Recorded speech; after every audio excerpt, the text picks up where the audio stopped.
acara berikutnya, yaitu pembina AWK atau Al-Aqsar Working Group. Kepada beliau Ustadz Agus Sudarmaji. Pada waktu dan tempat kami persilakan.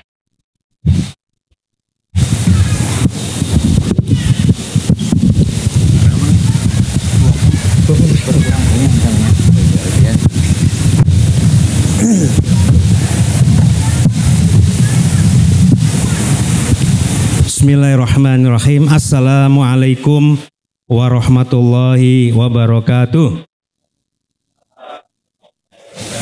Alhamdulillahi rabbil alamin. Asyhadu an la ilaha illallah wahdahu la syarikalah wa asyhadu anna Muhammadan abduhu wa rasuluhu la nabiyya ba'dah.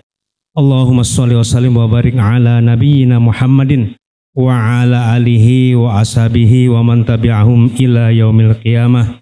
Masya Allahu kan wa ma lam yasha' lam yakun, la hawla wa la quwata illa billahil alil azim. Wa ba'du. Qala Allahu ta'ala fi kitabil karim, a'udzu billahi minasyaitonir rajim, wa ma khalaqtul jinna wal insa illa liya'budun. Shadaqallahul azim.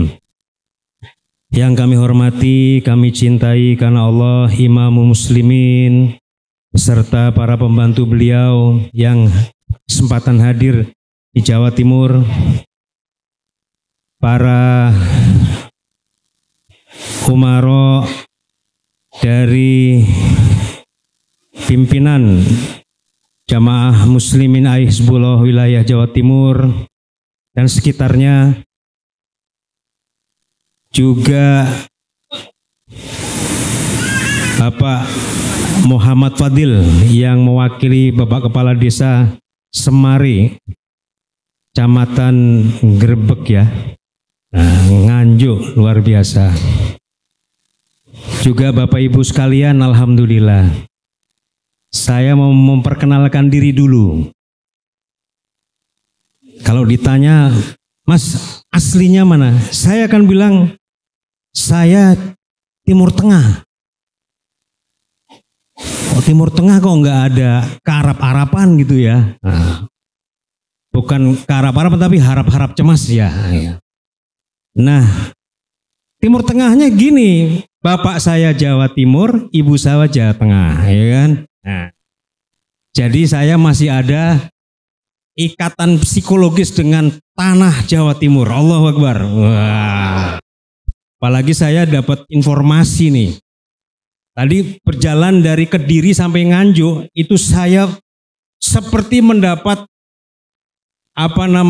insight ya. Di sini ada kerajaan terbesar yang pernah berdiri di Nusantara.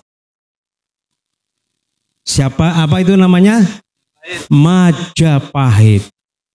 Dan yang mencengangkan, saya dapat berita ya, katanya ya, Mahapatihnya Majapahit yang bernama Gajah Mada itu seorang Muslim.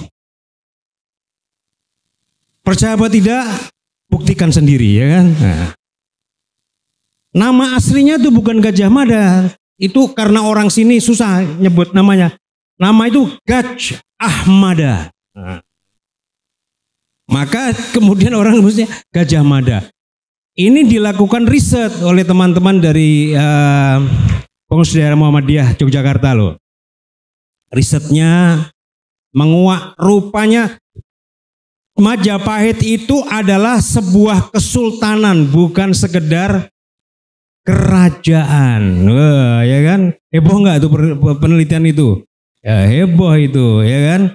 Karena ditemukan di nisannya Gajah Mada di Trowulan sana, itu katanya, saya belum pernah ke sana. Ada Bapak Ibu pernah ke sana ziarah kubur Gajah Mada?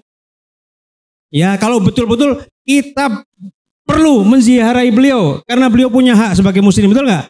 Kita bacain Yasin, kita bacain doa buat beliau, betul nggak? Ya, nah, katanya di nisan beliau itu ada tulisan La ilaha illallah. Oh, PR lagi nih buat ikhwan-ikhwan Jawa Timur nih, cari yang makamnya Gajah Mada.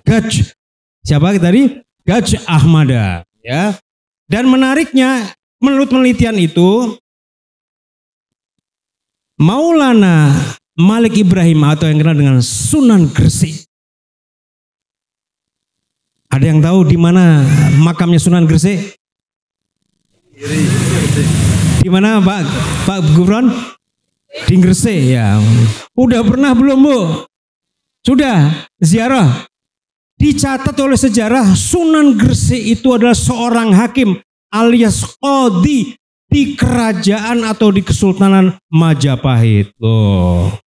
Berarti hukum yang dikenal di Majapahit hukum Islam. Katanya lagi ya.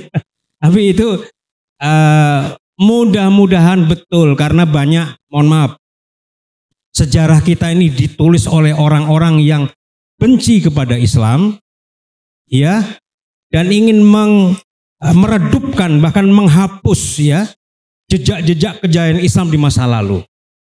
Jadi Majapahit ini ditemukan koin mata uangnya saat itu. Jadi di Majapahit tidak ada uang kertas kayak kita juga. Ya. Tapi di koinnya itu ada tulisan Arab, aksara Arab. Nah, nisannya ada aksara Arab, kemudian uangnya ada tulisan Arab, dan di era abad ke-13 Masehi itu terjadi penyerangan besar-besaran Hulagu dari bangsa Mongol ke Irak. Dan konon sebagian ulama dari tanah Arab itu eksodus ke sini dan diterima dengan welcome oleh Raja Majapahit saat itu, Sultan Majapahit saat itu. Maka di sini Jawa Timur banyak kampung Arab tidak? Banyak ya Bu ya? Kampung Arab ya. Macam-macam lah nama kampung Arab di sini ya. Nah ini sebagai mudah-mudahan tantangan kita untuk melakukan riset terutama anak muda ya. Jangan kita menelan mentah-mentah data-data sejarah yang pernah ditulis kalau ya bukti yang terjadi di belakangan itu justru ya menghapuskan fakta sejarah sebelumnya ya, karena sejarah itu tergantung pada yang menulis. Baik Bapak Ibu sekalian, sekarang saya ingin karena dikasih sama Pak Mujahidin 20 menit, sekarang udah 7 menit ya, tinggal 13 menit Pak Mujahidin ya. Saya ingin mulai dari sejarah, yakni sejarah penciptaan manusia pertama. Dan nama manusia pertama siapa Bu? Adam. Adam itu ada di satu titik di logonya Majapahit Pak. Nama Adam. Ada 8 penjuru mata angin yang juga itu konon ya diserap oleh Universitas Gadjah Mada untuk menjadi emblem ya. Nah itu katanya lagi ya. Baik, mengapa saya bicara ini? Karena akan sampai kepada pembahasan fitrah. Ketika Allah menyampaikan informasi kepada para malaikat tentang penciptaan makhluk ya yang akan menjadi wakil Allah di muka bumi, malaikat punya skeptisme ya. Jadi ini secara indah dituliskan di dalam Al-Quran ya, di surah Al-Baqarah ya para sekalian. Dalam surah Al-Baqarah ayat ke-30 disebutkan a'udzubillahi minasyaitonirrajim wa idz qala rabbuka lil malaikati inni ja'ilun fil ardi khalifah. Dan ingatlah ketika Tuhan kamu berkata kepada para malaikat, aku mau menciptakan di muka bumi seorang khalifah pengganti aku. Oh, Masya Allah. Bayangkan, malaikat aja tidak diberi otoritas untuk menjadi wakil Tuhan di muka bumi. Malaikat. Bahkan skeptisme ini muncul. Kalau disebut skeptisme Jadi para malaikat berkata, mereka berkata para malaikat, ataj'alu fiha, apakah engkau akan menciptakan di sana di dunia may yufsidu fiha wa yasfikud dima, orang yang akan membuat kerusakan dan menumpahkan darah. Nah, ini skeptismenya. Jadi ketika bicara tentang makhluk yang mau diciptakan itu, malaikat skeptis, seolah-olah resistensi, menolak. Tapi ketika mereka bicara tentang diri mereka, nah, apa yang dikatakan? Wa nahnu nusabbihu bihamdika wa nuqaddisu lak. Sementara kami di sisi engkau ya Rob, kami ini bertasbih mensucikan engkau, bertahmid memuji dan membesarkan engkau, dan juga mensucikan engkau. Allah bilang begini, dijawab oleh Allah. Ya, qala inni a'lamu ma la ta'lamun. Saya lebih tahu dari apa yang kamu ketahui. Jadi Allah itu lebih tahu dari siapapun, termasuk para malaikat. Jadi skeptisme para malaikat dijawab bahwa makhluk yang akan diturunkan ke muka bumi, ke planet bumi ini punya karakter ketuhanan. Jadi para ikhwan sekalian, ini Masya Allah, setiap manusia dari kita ini cetakannya sama. Maaf, sekali lagi, selama dia spesies manusia, cetakannya sama Pak. Kapasitasnya sama. Cuma, ya, tingkatannya berbeda.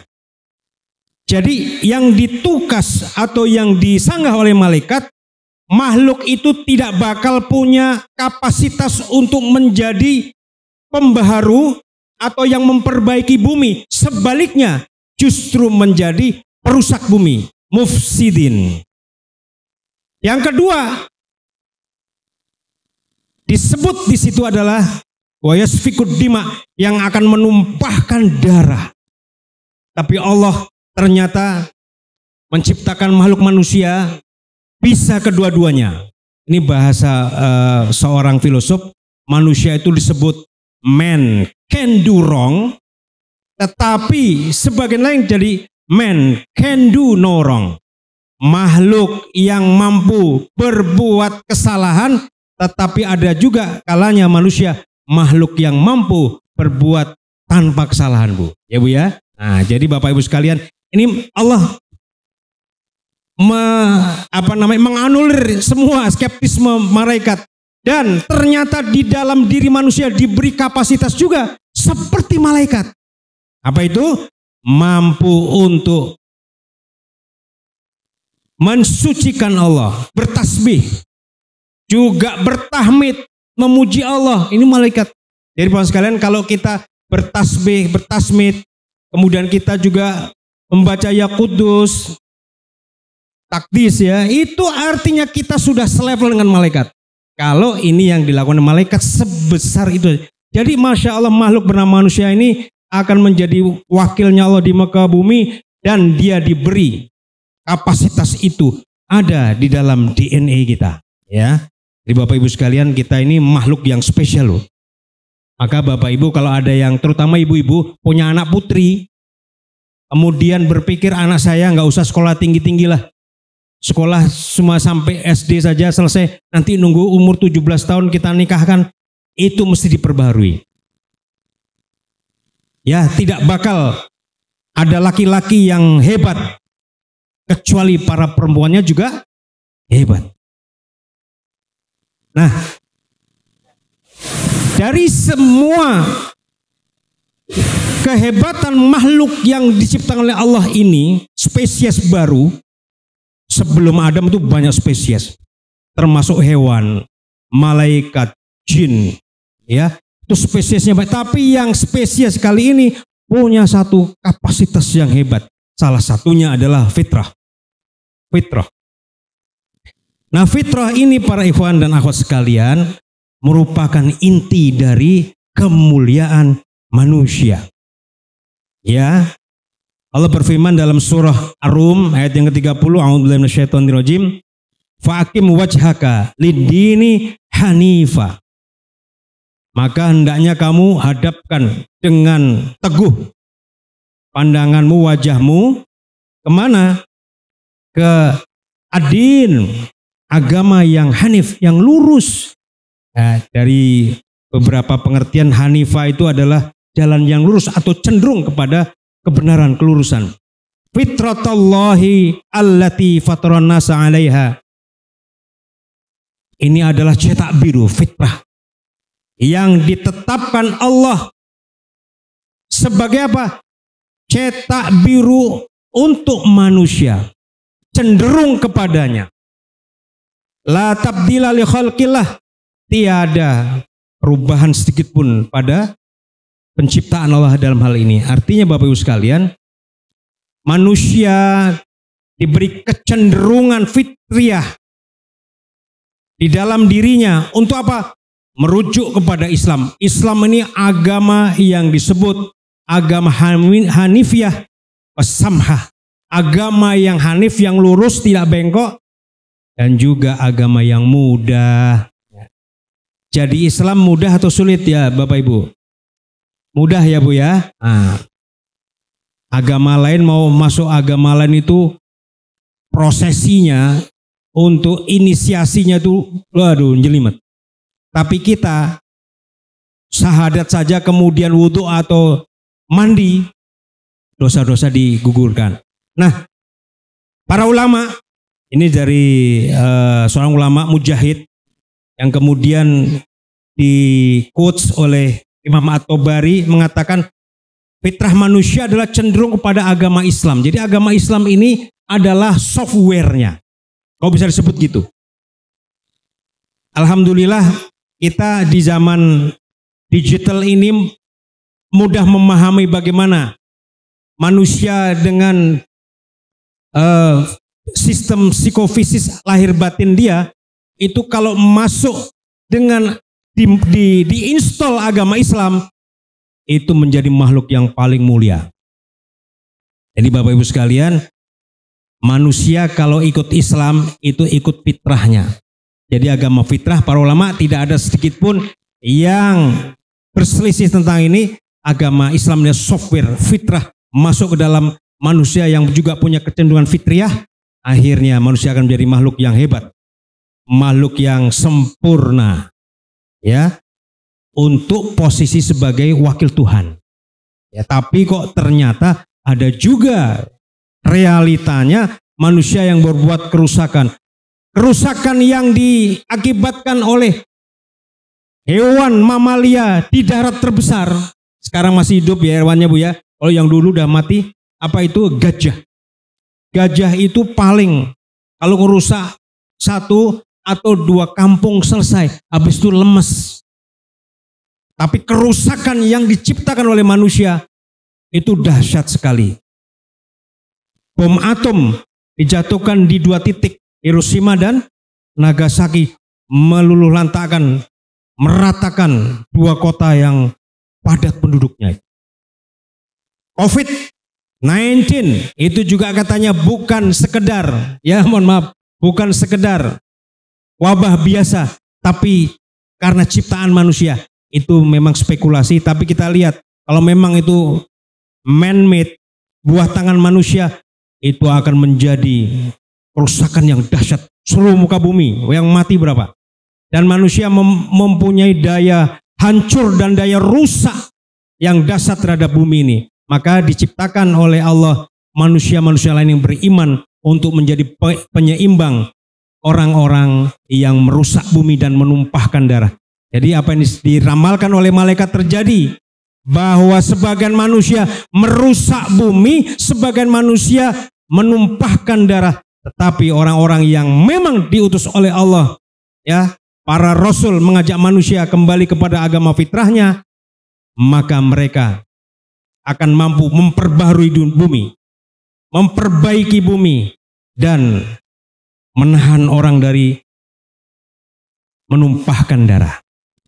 Nah, kenapa ada yang tanya, kenapa kok terjadi penyimpangan fitriah. Terjadi penyimpangan fitrah gimana? Sebelum itu saya ingin membacakan satu hadis lain, ya. Hadis ini masyhur dan kita semua sebagian mungkin sudah hafal. Wa ma khalaqtul jinna, kullu maulud yul alal fitrah. Setiap anak Adam, setiap bayi yang lahir dari rahim perempuan, ya, laki-laki tidak pernah melahirkan, ya kan? Nah, itu pasti dipastikan dia lahir dalam fitrahnya. Fa'abawahu, namun dalam perjalanan hidupnya, pendidikannya, bapaknya, keluarganya, apa yang menjadikan dia Yahudi?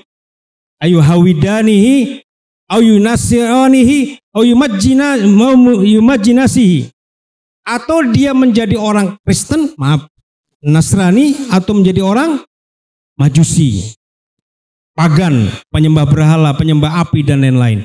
Nah, para ikhwan dan akhwat sekalian, setiap anak apapun kulitnya, apakah Afrika kulit hitam, Cina kulit kuning, Eropa kulit putih, India kulit merah, semua selama dia manusia kecenderungannya fitrah, dan ini adalah pastian. Ternyata Bapak Ibu, setelah kita lihat orang-orang yang kembali kepada Islam, pulang kembali ke Islam, itu dengan jalan yang sederhana. Ada sekedar dengar azan, Allahu Akbar, Allahu Akbar, hatinya bergolak. Karena apa? Memang hatinya diciptakan untuk menerima Islam. Ya, habis ya Mas.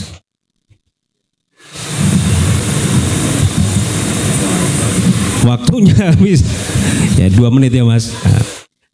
Menerima Islam, dan salah satu fitrah yang kita bahas pada hari ini adalah fitrah bermasyarakat. Apa itu berukhuwah Bapak Ibu sekalian? Jadi kalau bahasa orang-orang sana, manusia adalah zon politiken atau makhluk yang bersosial, makhluk yang mencari kerumunan. Pasti manusia kalau sendirian merasa apa? Pak Gufron merasa apa Pak Gufron? Sepi. Satu Bu, fitrahnya manusia itu kalau laki-laki dengan perempuan menikah, maka jadilah keluarga. Fitrahnya di keluarga, kemudian bersama keluarga lain membentuk masyarakat. Inilah. Dan Masya Allah para hewan sekalian, satu hal umat Islam ini fitrah istimaiyahnya adalah berukhuwah. Maka itu Masya Allah hari ini ikhwan-ikhwan kita jamaah muslimin wilayah Hizbullah wilayah Jawa Timur dan sekitarnya memilih tema yang mengembalikan kita kepada fitrah kita, ya ini berukhuwah. Insya Allah umat Islam di Jawa Timur khususnya, ya, dan juga di Nusantara bahkan di dunia akan semakin kuat ketika kembali kepada fitrahnya, kembali kepada fitrah sosialnya, yakni berukhuwah, bersaudara sesama muslim, ya. Mohon maaf apabila ada yang kurang berkenan, yang benar dari Allah semata. Billahi taufiq wa hidayah. Assalamualaikum warahmatullahi wabarakatuh.